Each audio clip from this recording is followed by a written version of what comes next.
Hello everyone, hope you are doing well. Welcome to the world of microprocessor and controllers application. તો previous લેક્ચરની અંદર મિત્રો આપણે આપણું જે 4th યુનિટ છે microprocessor and micro controllers application એ ત્યાં કમ્પ્લીટ કરેલું હતું.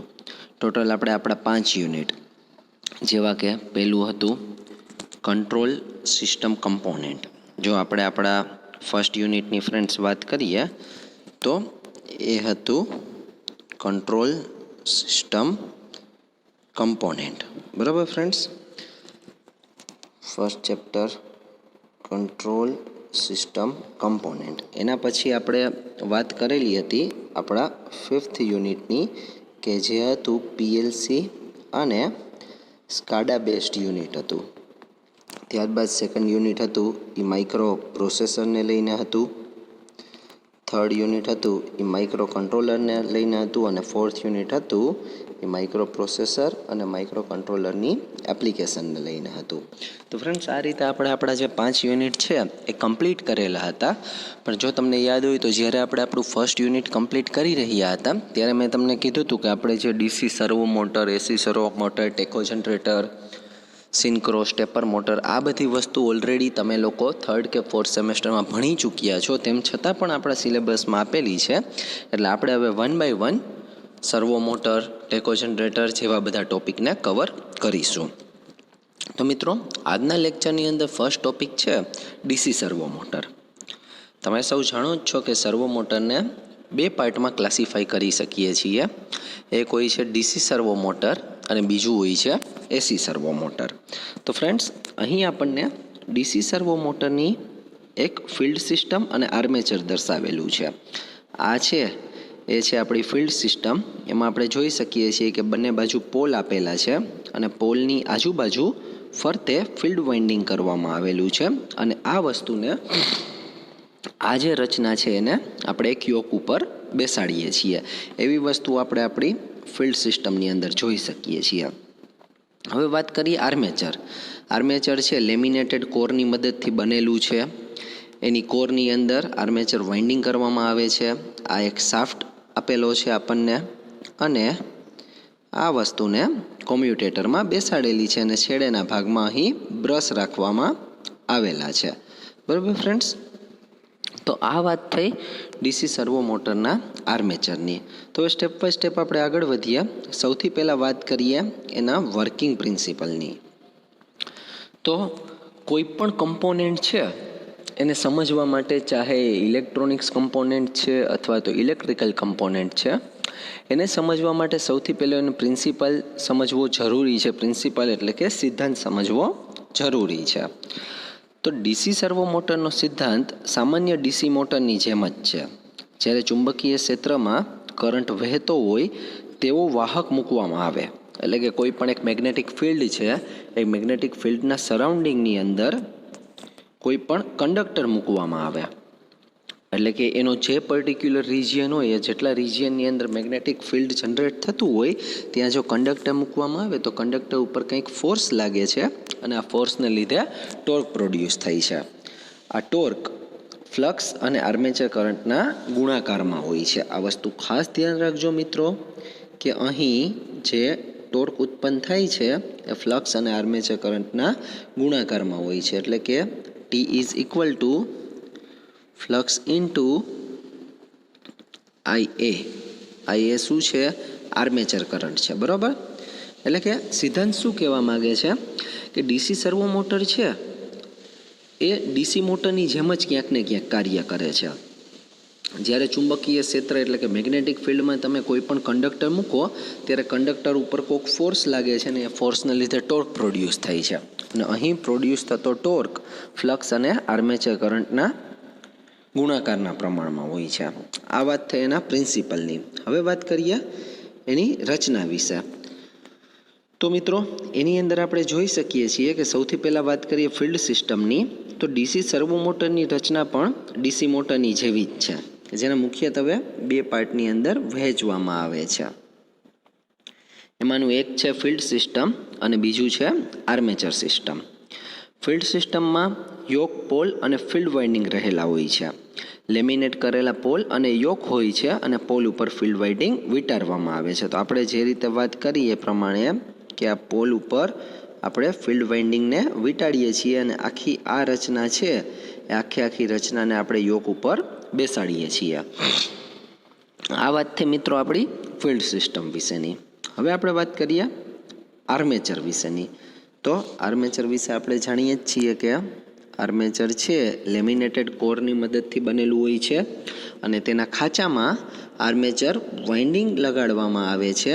એકબીજાથી ઇન્સ્યુલેટ કરેલ કોપર સેગમેન્ટ વડે કોમ્યુટેટર બનાવવામાં આવે છે. એટલે કોમ્યુટેટર છે એ એકબીજાથી ઇન્સ્યુલેટ થયેલું હોય છે. શા માટે ઇન્સ્યુલેશન કરવું પડે મિત્રો તમે સૌ જાણો જ છો ઓલરેડી. અને કોમ્યુટેટર પર બ્રશ રાખવામાં આવે છે. તો આ વાત થઈ એના કન્સ્ટ્રક્શનની. જો સ્ટેપ બાય સ્ટેપ આપણે ક્વેશ્ચનમાં આગળ વધવાનું છે. સૌથી પહેલાં આપણે પ્રિન્સિપલ વિશે વાત કરી, ત્યારબાદ આપણે કન્સ્ટ્રક્શન જોયું અને લાસ્ટમાં આપણે એના વર્કિંગ વિશે હવે વાત કરવા જઈ રહ્યા છીએ. તો વર્કિંગની અંદર આપણે ધ્યાન આપજો મિત્રો. જ્યારે ફિલ્ડ વાઇન્ડિંગમાંથી ડીસી કરંટ પસાર કરવામાં આવે, આપણે જાણીએ જ છીએ જો આ રહ્યો આપણો, આ છે આપણો ફિલ્ડ વાઇન્ડિંગ, બરાબર મિત્રો. એ ફિલ્ડ વાઇન્ડિંગની વાત કરવામાં આવેલી છે. તો જ્યારે ફિલ્ડ વાઇન્ડિંગમાંથી ડીસી કરંટ પસાર કરવામાં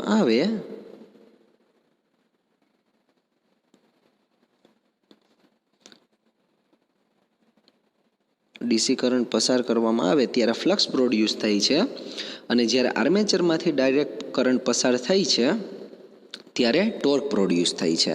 તો જુઓ આ આર્મેચર છે ત્યાંથી આપણે વાત કરી તો ટોર્ક પ્રોડ્યુસ થાય છે અને અહીંથી ફ્લક્સ પ્રોડ્યુસ થાય છે. જ્યારે ફિલ્ડ કંટ્રોલનો ઉપયોગ કરવામાં આવે છે ત્યારે ફિલ્ડ વાઇન્ડિંગને કંટ્રોલ વોલ્ટેજ આપવામાં આવે છે અને આર્મેચરને ફિક્સ વોલ્ટેજ આપવામાં આવે છે. આર્મેચરને ફિક્સ વોલ્ટેજ આપીએ છીએ અને ફિલ્ડ વાઇન્ડિંગને આપણે કંટ્રોલ વોલ્ટેજ આપીએ છીએ. કંટ્રોલ વોલ્ટેજ એટલે કે કેવા વોલ્ટેજ કે જે વોલ્ટેજને આપણે પ્રોપરલી કંટ્રોલ કરી શકીએ, એટલે કે એને રેગ્યુલેટ કરી શકીએ. આપણે જો તમને યાદ હોય તો સૌથી પહેલાં કંટ્રોલ સિસ્ટમની ડેફિનેશન આપેલી હતી. કંટ્રોલ સિસ્ટમની ડેફિનેશનની અંદર પણ આપણે વેરિયેબલ રજિસ્ટરની મદદથી ફિલ્ડ કરંટને એડજસ્ટ કરતા હતા અને તેની મદદથી મોટરની સ્પીડમાં વધારો કે ઘટાડો કરી શકતા હતા. એટલે કે ફિલ્ડ વાઇન્ડિંગને આપણે અહીં કંટ્રોલ વોલ્ટેજ આપીએ છીએ અને આર્મેચરને ફિક્સ વોલ્ટેજ આપવામાં આવે છે. જ્યારે આર્મેચર કંટ્રોલનો ઉપયોગ કરવામાં આવે ત્યારે આના કરતાં ઉલટું કરવામાં આવે છે. એટલે કે બે પ્રકારના કંટ્રોલ આપણે વાપરી શકીએ છીએ. એક ફિલ્ડ વાઇન્ડિંગ કંટ્રોલ વાપરી શકીએ છીએ અને એક આપણે આર્મેચર કંટ્રોલ વાપરી શકીએ છીએ. હવે વાત કરીએ એના પ્રકારની કે ડીસી સર્વો મોટરનું ઓપરેશન બે પ્રકારે થઈ શકે છે. એક છે આર્મેચર કંટ્રોલ, એટલે કે આર્મેચર સાઇડથી કંટ્રોલ કરવામાં આવતી ડીસી સર્વો મોટર, અને બીજું છે ફિલ્ડ કંટ્રોલ ડીસી સર્વો મોટર. તો આપણે વાત કરીએ સૌથી પહેલાં આર્મેચર કંટ્રોલ ડીસી સર્વો મોટરની. આ પ્રકારની મોટરમાં ફિલ્ડ વાઇન્ડિંગને કોન્સ્ટન્ટ ડીસી આપવામાં આવે છે. ખાસ ધ્યાન રાખજો, આર્મેચર કંટ્રોલ એટલે કે આર્મેચર સાઇડને કંટ્રોલ કરી શકશું અને ફિલ્ડ સાઇડ આપણે કોન્સ્ટન્ટ ડીસી આપશું. આથી ફિલ્ડ બાજુ અચળ ફિલ્ડ કરંટ પસાર થવાથી અચળ ફ્લક્સ પ્રોડ્યુસ થાય છે. બહુ ચોખ્ખી વસ્તુ છે કે ત્યાં આપણે કોન્સ્ટન્ટ વોલ્ટેજ આપશું તો કોન્સ્ટન્ટ કરંટ પ્રોડ્યુસ થશે અને તેને લીધે આપણે કહી શકીએ કે કોન્સ્ટન્ટ ફ્લક્સ પ્રોડ્યુસ થશે. આર્મેચરને કંટ્રોલ વોલ્ટેજ આપવામાં આવે છે. હવે આર્મેચરને કેવો વોલ્ટેજ આપીએ છીએ? Control voltage. અને કંટ્રોલ વોલ્ટેજમાં ફેરફાર કરવાને લીધે સ્પીડમાં ફેરફાર કરી શકીએ છીએ. તો જો આપણે જોઈ શકીએ છીએ આ થઈ ફિલ્ડ સિસ્ટમ, ત્યાં આપણે ફિક્સ ડીસી આપીએ છીએ. આ થઈ આર્મેચર બાજુની સિસ્ટમ, ત્યાં આપણે કંટ્રોલ વોલ્ટેજ આપીએ છીએ. એટલે કે એક સાઈડ તમારી ફિક્સ છે, બીજી બાજુ તમે રેગ્યુલેશન વોલ્ટેજમાં કરી અને કંટ્રોલ વોલ્ટેજમાં ફેરફાર કરો છો લાસ્ટમાં, એટલે સ્પીડમાં પણ ફેરફાર થાય છે. હવે ફિલ્ડ કંટ્રોલ ડીસી સર્વો મોટર આના કરતાં ઓપોઝિટ વસ્તુ હશે આખી. અહીં આપણે જોઈ શકીએ છીએ ફિલ્ડ કંટ્રોલ ડીસી સર્વો મોટર. તો જો એની અંદર જોતાં આપણને માલુમ પડે છે કે એક બાજુ કંટ્રોલ વોલ્ટેજ આપેલા છે અને બીજી બાજુ ફિક્સ ડીસી વોલ્ટેજ આપેલા છે આર્મેચર બાજુ. આ થયું તમારું ફિલ્ડ સાઇડ, એટલે કે ફિલ્ડ સાઇડને કંટ્રોલ કરી શકાય એવી વસ્તુ છે. તો આમાં આર્મેચરને ફિક્સ ડીસી આપવામાં આવે છે. ઓલા કરતાં ઓપોઝિટ વસ્તુ થઈ. અહીં આર્મેચરને ફિક્સ ડીસી આપીએ માટે ફિક્સ આર્મેચર કરંટ વહે છે. ફિલ્ડ વાઇન્ડિંગને કંટ્રોલ વોલ્ટેજ આપણે આપીએ છીએ. એટલે કે ફિલ્ડ વોલ્ટેજથી ફિલ્ડ વાઇન્ડિંગમાંથી કરંટ પસાર થવાથી ફ્લક્સ ઉત્પન્ન થાય છે. તેથી આર્મેચર ફરે છે. કંટ્રોલ વોલ્ટેજ વધારે હોય તો વધારે ફિલ્ડ કરંટ પસાર થવાથી વધારે ફ્લક્સ ઉત્પન્ન થાય છે અને તેથી મોટર ઓછી સ્પીડ ઉપર હાલે છે. તો આ રીતે તમે મોટરની સ્પીડને તમારી અનુકૂળતા મુજબ રેગ્યુલેટ કરી શકો છો. હવે વાત કરીએ ફિલ્ડ કંટ્રોલની રીત વડે આર્મેચર કંટ્રોલની રીત જેટલું લિનિયર ઓપરેશન નથી મળતું. આર્મેચર સર્કિટ કરતાં ફિલ્ડ સર્કિટનો ટાઈમ કોન્સ્ટન્ટ વધારે હોય છે, એટલે કે એનો રિસ્પોન્સ પ્રમાણમાં ધીમો હોય છે એવું કહેવામાં આવે છે. આ લાસ્ટમાં આપેલી છે એની કેરેક્ટરિસ્ટિક મિત્રો. કેરેક્ટરિસ્ટિક જનરલી પૂછાતી નથી, તેમ છતાં પણ તમને ધ્યાન પડે એટલા માટે આપણે અહીં એ વસ્તુને રાખેલી છે. તો ફ્રેન્ડ્સ, આ વાત થઈ આપણી ડીસી સર્વો મોટરની. તો ડીસી સર્વો મોટર તમને જ્યારે પૂછવામાં આવે ફ્રેન્ડ્સ, ત્યારે ખાસ તમારે એની અંદર એના બે ટાઈપ, એક તો ફિલ્ડ કંટ્રોલ અને આર્મેચર કંટ્રોલ જે મોટર છે એના વિશે વાત કરવાની રહે. હવે આપણે એના ફાયદા ગેરફાયદા વિશે વાત કરી લઈએ જરાક. તો એના ફાયદાની વાત કરીએ તો એક જ સાઇઝ માટે ડીસી સર્વો મોટરમાં એસી સર્વો મોટર કરતાં વધારે આઉટપુટ મળે છે. જો ફિલ્ડ કંટ્રોલનો ઉપયોગ કરવામાં આવે તો ઓછો કંટ્રોલ પાવર જોઈએ છે. આ વસ્તુ આપણે અહીં જોઈ શકીએ છીએ. તો જો હવે આપણે એની અંદર એના ગેરફાયદાની વાત કરીએ તો ગેરફાયદા કંઈક આ મુજબ છે. કોમ્યુટેશનની અંદર મુશ્કેલી થોડી વધારે છે. બીજું, ખરાબ કોમ્યુટેશનને લીધે બ્રશ અને કોમ્યુટેટર પર સ્પાર્કિંગ થાય છે. તો જો એક આ વસ્તુ પણ ધ્યાનમાં રાખવી પડે એમ છે કે કોમ્યુટેશન છે એમાં મુશ્કેલી થોડીક વધારે રહે છે. ખરાબ કોમ્યુટેશન થાય તો બ્રશ અને કોમ્યુટેટર પર સ્પાર્કિંગ થાય છે. કોમ્યુટેશન એટલે મિત્રો એ ખૂબ જ જરૂરી વસ્તુ છે. અત્યારે કદાચ 5th સેમેસ્ટરમાં તમારે પાવર ઇલેક્ટ્રોનિક્સ કરીને જે સબ્જેક્ટ આવે છે એની અંદર પણ ટાઈપ ઓફ કોમ્યુટેશનના પ્રકાર, કઈ રીતે કામગીરી કરે છે, શા માટે એની રિક્વાયરમેન્ટ રહેલી છે સર્કિટની અંદર, એ તમને સમજાવવામાં આવશે. ત્યારબાદ સ્પાર્કિંગને લીધે રેડિયો ફ્રીક્વન્સી ઇન્ટરફિયરન્સ થઈ છે. તો ઘણીવાર કેવું થતું હોય, સ્પાર્કિંગ અથવા તો શોર્ટ સર્કિટ કે એવું કંઈ થતું હોય તેને લીધે રેડિયો ફ્રીક્વન્સીનું છે ને ઇન્ટરફેસિંગ થતું હોય. ઇન્ટરફેસિંગ એટલે કે એક સિગ્નલનું બીજા સિગ્નલમાં સમાઈ જવું. જો હું તમને સિમ્પલ રીતે ઇન્ટરફેસિંગ સમજાવું તો ફોર એક્ઝામ્પલ એક સિગ્નલ આ છે અને બીજું સિગ્નલ આ રીતનું છે. તો ઇન્ટરફેસિંગ એટલે શું થશે કે આ જે તમારું એક સિગ્નલ છે એમાં ક્યાંક ને ક્યાંક બીજા સિગ્નલની આપણે એડિશન થઈ જશે, એની ભેળસેળ થઈ જશે. આ વસ્તુને એનું ઇન્ટરફેસિંગ થયું કહેવાય. ઘણીવાર તમને સિમ્પલ હજી એક્ઝામ્પલ આપું ઇન્ટરફેસિંગનું.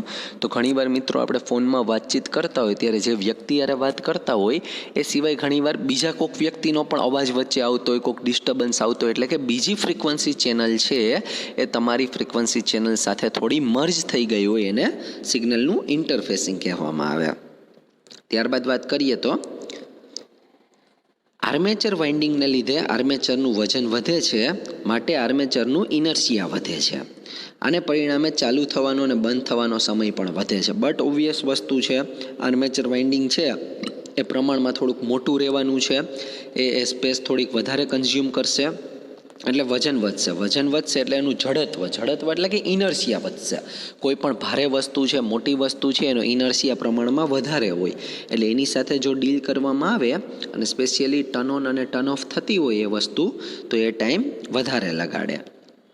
કોમ્યુટેટર અને બ્રશ વચ્ચે વધારાનું ઘર્ષણ થાય છે, એટલે કે ફ્રિક્શન પ્રોડ્યુસ થાય છે. અને એસી સર્વો મોટરની સરખામણીમાં મેન્ટેનન્સ વધારે કરવું પડે છે. આવું શા માટે થાય છે એ આપણે હમણાં આગળ જતાં એસી સર્વો મોટર વિશે વાત કરશું એટલે આપણને વધારે ડિટેલમાં ખબર પડશે.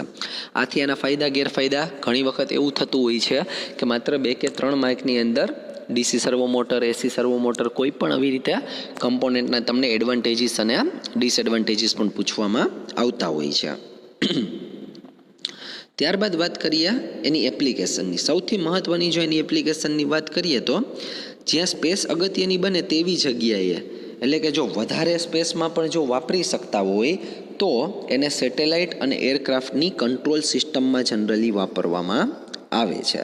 તો ફ્રેન્ડ્સ, આ વાત થઈ આપણી ડીસી સર્વો મોટરની. હવે આપણે આગળ જતાં એસી સર્વો મોટર વિશે વાત કરીશું. Thank you friends. તો ફ્રેન્ડ્સ, હવે આપણે વાત કરવા જઈ રહ્યા છીએ એસી સર્વો મોટર વિશે.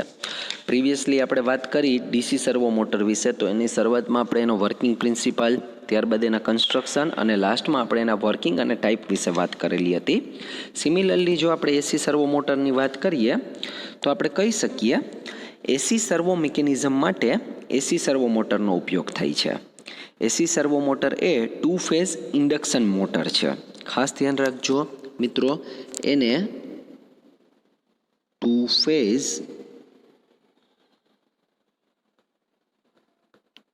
ઇન્ડક્શન મોટર તરીકે પણ ઓળખવામાં આવે છે. એટલે એક્ઝામમાં કદાચ આ રીતે ક્વેશ્ચન પૂછવામાં આવે તો પણ તમને કન્ફ્યુઝન ન થાય, એ ખાસ ધ્યાન રાખજો અને બાજુમાં ખાસ નોટ ડાઉન કરજો. તો એના વર્કિંગ પ્રિન્સિપલની આપણે વાત કરીએ. જ્યારે 2 ફેઝ વાઇન્ડિંગને 2 ફેઝ એસી સપ્લાય આપવામાં આવે ત્યારે રોટેટિંગ મેગ્નેટિક ફિલ્ડ પ્રોડ્યુસ થાય છે. ખાસ ધ્યાન રાખજો, અહીં આપણે વાત કરીએ છીએ રોટેટિંગ મેગ્નેટિક ફિલ્ડ વિશેની. અને આ ક્યારે જનરેટ થાય છે? જ્યારે 2 ફેઝ વાઇન્ડિંગને 2 ફેઝ એસી સપ્લાય આપવામાં આવે ત્યારે રોટેટિંગ મેગ્નેટિક ફિલ્ડ જનરેટ થાય છે. જો આ રિજિયન અથવા તો આ એરિયામાં કોઈ એક ક્લોઝ સર્કિટ મૂકવામાં આવે, એટલે કે બંધ પરિપથ મૂકવામાં આવે, તો તેમાં કરંટ ઇન્ડ્યુસ થાય છે અને આ કોઇલ ઉપર ટોર્ક લાગે છે. પરિણામે જે આ બંધ કોઇલ છે એ ફરવાનું અથવા તો રોટેશન કરવાનું સ્ટાર્ટ કરે છે. મિત્રો, ખૂબ જ ઇન્ટરેસ્ટિંગ પ્રિન્સિપલ છે અને આખું એનું વર્કિંગથી માંડીને એના ટોટલી ફંક્શન છે એ આ પ્રિન્સિપલ ઉપર રહેલા છે. ફરીથી હું તમને સમજાવું છું, ખાસ આ કીવર્ડ મગજમાં રાખજો, રોટેટિંગ મેગ્નેટિક ફિલ્ડ. જ્યારે 2 ફેઝ વાઇન્ડિંગને 2 ફેઝ એસી સપ્લાય આપવામાં આવે છે ત્યારે રોટેટિંગ મેગ્નેટિક ફિલ્ડ જનરેટ થાય છે. જો આ ફિલ્ડમાં કોઈ ક્લોઝ સર્કિટ એટલે કે કોઈ ઓફ અથવા તો બંધ પરિપથ મૂકવામાં આવે તો તેમાં કરંટ ઇન્ડ્યુસ થાય છે અને તેને લીધે કોઇલ પર ટોર્ક લાગે છે. પરિણામે બંધ કોઇલ છે એ ફરવાનું સ્ટાર્ટ કરે છે. તો આ વાત થઈ એના પ્રિન્સિપલની. હવે આપણે વાત કરીએ એના કન્સ્ટ્રક્શન વિશેની. તો જોતાં માલુમ પડે છે કે આમાં મુખ્યત્વે સ્ટેટર અને રોટર 2 ભાગ રહેલા છે. સ્ટેટરની આપણે વાત કરીએ તો મિત્રો, આ થયું તમારું સ્ટેટર. તો શું કહે છે એની અંદર?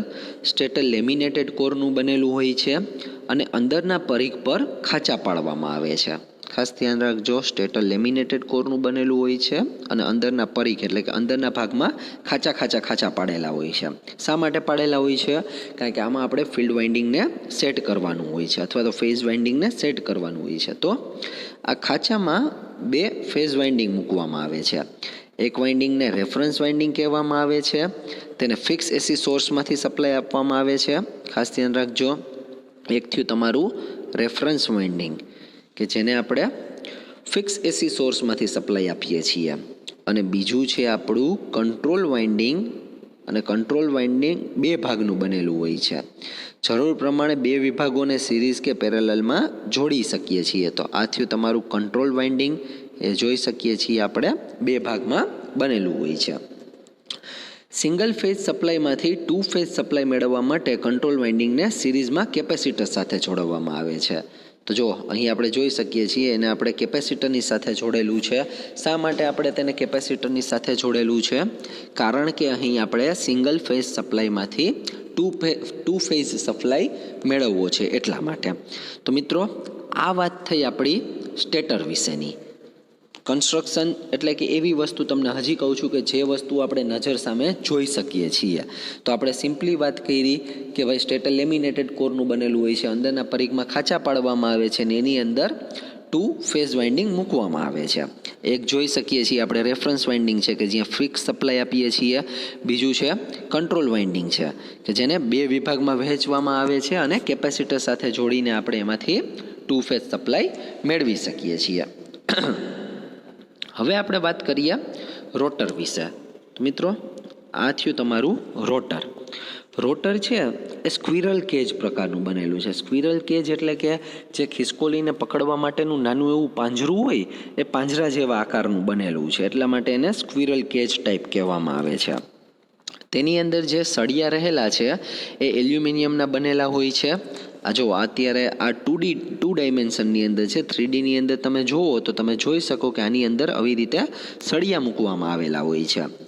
આ સળિયા એલ્યુમિનિયમના બનેલા હોય છે અને શોર્ટ સર્કિટિંગ રિંગની મદદથી સળિયાને બંને બાજુથી શોર્ટ કરવામાં આવે છે. ઘણીવાર ડ્રેગ કપ પ્રકારના રોટરનો પણ ઉપયોગ કરવામાં આવે છે. આમાં રોટર ડાયકાસ્ટ કરેલા એલ્યુમિનિયમના કપ જેવો હોય છે. મોમેન્ટ ઓફ ઇનર્શિયા ઘટાડવા માટે રોટરનો વ્યાસ ઓછો રાખવામાં આવે છે. તો જુઓ, તમને યાદ હોય તો આપણે વાત કરેલી હતી કે ડીસી સર્વો મોટર છે એમાં એનો ઉપયોગ કરીએ એટલે વજન વધી જાય છે અને ઇનર્શિયા વધી જાય છે, એટલે એને ચાલુ અથવા તો બંધ થવામાં વધારે સમય લાગે છે અને એનું મેન્ટેનન્સ પ્રમાણમાં વધારે હોય છે. તો એ વસ્તુનો જવાબ આપણને અહીંયા મળે છે કે અહીંયા મોમેન્ટ ઓફ ઇનર્શિયા ઓછું રાખવામાં આવે છે, મોટરનો વ્યાસ ઓછો રાખવામાં આવે છે, માટે મેન્ટેનન્સ પ્રમાણમાં ઓછું હોય છે. તો આપણો એ વસ્તુનો આન્સર થયો કે શા માટે એસી સર્વો મોટર છે એની અંદર મેન્ટેનન્સ પ્રમાણમાં ઓછું હોય છે. આ એ વસ્તુનો જવાબ થયો, બરાબર. ત્યારબાદ વાત કરીએ તો એલ્યુમિનિયમના સળિયા રાખવાથી રોટરનો પ્રતિરોધ વધારે થાય છે, જે જોઈતી કેરેક્ટરિસ્ટિક મેળવવા માટે જરૂરી છે. તો આ વાત થઈ એના કન્સ્ટ્રક્શનની. હવે મિત્રો વાત કરીએ એના વર્કિંગ વિશેની. જ્યારે બંને વાઇન્ડિંગમાં સપ્લાય મળે છે, બંને વાઇન્ડિંગ એટલે કે આપણે વાત કરીએ રેફરન્સ અને કંટ્રોલ વાઇન્ડિંગ, ત્યારે સ્પ્લિટ ફેઝિંગને કારણે આ વસ્તુ ખૂબ જ મહત્ત્વની છે અને ખાસ હાઇલાઇટ કરજો.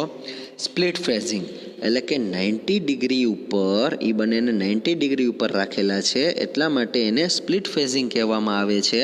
અને સ્પ્લિટ ફેઝિંગને કારણે બે ફેઝ સપ્લાય મળે છે અને રોટેટિંગ મેગ્નેટિક ફિલ્ડ પ્રોડ્યુસ થાય છે. કઈ રીતે પ્રોડ્યુસ થાય છે? બંને વાઇન્ડિંગ એટલે કે રેફરન્સ વાઇન્ડિંગ અને કંટ્રોલ વાઇન્ડિંગને આપણે 90 ડિગ્રી ઉપર રાખીએ છીએ માટે સ્પ્લિટ ફેઝિંગ થાય છે અને સ્પ્લિટ ફેઝિંગને લીધે આપણને રોટેટિંગ મેગ્નેટિક ફિલ્ડ મળે છે. આનાથી રોટરના સળિયામાં EMF પ્રોડ્યુસ થાય છે. તો જો તમે ધ્યાનથી જુઓ તો રોટરના સળિયામાં અહીં EMF પ્રોડ્યુસ થાય છે. સળિયા શોર્ટ કરેલ હોવાને કારણે સળિયામાં કરંટનું વહન થાય છે ફ્લક્સ અને કરંટને લીધે. તો જો ટોર્ક કેને લીધે પ્રોડ્યુસ થાય છે? ફ્લક્સ અને કરંટને કારણે. તો ફ્લક્સ અને કરંટને કારણે ટોર્ક પ્રોડ્યુસ થાય છે અને રોટર ફિલ્ડની દિશામાં ફરવા લાગે છે. એટલે કે જે રીતે ફિલ્ડનું એડજસ્ટમેન્ટ કરેલું હોય એ પ્રમાણે જે વચ્ચે રહેલું રોટર છે એ ફરવા લાગે છે. હવે જો કંટ્રોલ વાઇન્ડિંગના છેડા ઓપોઝિટ કરવામાં આવે તો કંટ્રોલ વોલ્ટેજના ફેઝ પણ રિવર્સ થાય છે. આ ધારો કે એક ડાયરેક્શનમાં હાલે છે, રેગ્યુલર ડાયરેક્શનમાં, એના કરતાં આપણે એને ઓપોઝિટ ડાયરેક્શનમાં ફેરવવી છે તો આપણે શું કરીએ? રોટરને તો એના માટે આપણે કંટ્રોલ વાઇન્ડિંગના છેડાને ઉલટાવી દઈએ છીએ, જેને લીધે કંટ્રોલ વોલ્ટેજના ફેઝ પણ રિવર્સ થઈ જાય છે. આથી રોટરની ફરવાની દિશા છે એ ઉલટી થઈ જાય છે. કંટ્રોલ વાઇન્ડિંગને ઓછા વધતા વોલ્ટેજ આપવાથી રોટરની સ્પીડમાં પણ વધારો કે ઘટાડો કરી શકીએ છીએ. એટલે આપણે જાણીએ જ છીએ કે કંટ્રોલ વાઇન્ડિંગમાં આપણે કંટ્રોલ વોલ્ટેજ આપીએ છીએ અને આ કંટ્રોલ વોલ્ટેજની કિંમતમાં જો વધારો કે ઘટાડો કરવામાં આવે તો તેની મદદથી રોટરની સ્પીડને પણ આપણે વધારે કે ઓછી કરી શકીએ છીએ. તો આ થયું આપણું એસી સર્વો મોટરનું વર્કિંગ, ફ્રેન્ડ્સ. હવે વાત કરીએ એના કેરેક્ટરિસ્ટિક વિશે કે કન્વેન્શનલ ઇન્ડક્ટર મોટરની સ્પીડ ટોર્ક લાક્ષણિકતા આપેલી છે અને સર્વો મોટરની સ્પીડ ટોર્ક કેરેક્ટરિસ્ટિક પણ આપણને આપેલી છે. જનરલી કેરેક્ટરિસ્ટિક પૂછાતી નથી, તેમ છતાં પણ તમે અહીં કેરેક્ટરિસ્ટિક જોઈ શકો છો. જરાક કેરેક્ટરિસ્ટિક ડ્રો કરી લ્યો. એમાં સિમ્પલ એવું દર્શાવે છે કે સ્પીડ વર્સિસ ટોર્કની કેરેક્ટરિસ્ટિક દર્શાવેલી છે અને જેવી રીતે રેઝિસ્ટન્સમાં ફેરફાર થાય એ પ્રમાણે સ્પીડ અને ટોર્કમાં જે વેરિએશન આવે છે અને જે વોલ્ટેજ પ્રોડ્યુસ થાય છે એના વિશે પણ માહિતી આપણને આપેલી છે. તો હવે વાત કરીએ મિત્રો એના એડવાન્ટેજીસની, ડિસએડવાન્ટેજીસની અને એપ્લિકેશન વિશેની. તો એડવાન્ટેજીસની આપણે વાત કરીએ તો રોટરનું વજન ઓછું હોવાથી તેનું ઇનર્શિયા ઓછું છે. આપણે વાત કરી કે રોટરનો વ્યાસ બને તો ઓછો રાખવામાં આવે છે, માટે તેને ચાલુ થવામાં અને બંધ થવામાં ડીસી સર્વો મોટરની કમ્પેરિઝનમાં ઓછો સમય લાગે છે. બ્રશ અને કમ્યુટેટર નથી અહીં હાજર. અહીં કઈ કઈ વસ્તુ હાજર છે? સ્ટેટર અને રોટર છે, 90 ડિગ્રી સ્પ્લિટ ફેઝિંગ આપણે મેળવીએ છીએ. બ્રશ અને કોમ્યુટેટર નથી, માટે મેન્ટેનન્સ પ્રમાણમાં ઓછું હોય છે. ત્યારબાદ વાત કરીએ એના ડિસએડવાન્ટેજીસની. એક જ કદ માટે ડીસી સર્વો મોટરની સરખામણીમાં આઉટપુટ ઓછું મળે છે. જો સિમિલર સાઇઝની વાત કરવામાં આવે તો ડીસી સર્વો મોટર છે આઉટપુટ વધારે આપે છે. ડીસી સર્વો મોટરની સરખામણીમાં લાક્ષણિકતાઓ ઓછી લિનિયર છે. જે કેરેક્ટરિસ્ટિક છે એમાં લિનિયરિટી જે મેન્ટેન થવી જોઈએ એ પ્રમાણમાં અહીં ઓછી મેન્ટેન થઈ છે. લાસ્ટમાં વાત કરીએ તેની એપ્લિકેશનની, કે એસી સર્વો સિસ્ટમ કંટ્રોલ એલિમેન્ટ માટે એસી સર્વો સિસ્ટમ એટલે કે જે એસી સર્વો મિકેનિઝમ છે એમાં કંટ્રોલ એલિમેન્ટ તરીકે એસી સર્વો મોટરને વાપરવામાં આવે છે. આ ઉપરાંત આ મોટર વધારે પાવર આપવા માટે બનાવવામાં આવતી નથી. 100 વોટના રેટિંગ સુધી મળે છે. 50, 60, 400 અને 1000 હર્ટ્ઝની ફ્રીક્વન્સી માટે બનાવવામાં આવે છે. ફ્રીક્વન્સીને વધારવાથી તેના કદમાં ઘટાડો કરી શકાય છે. તો આ બધી થઈ એની એપ્લિકેશન.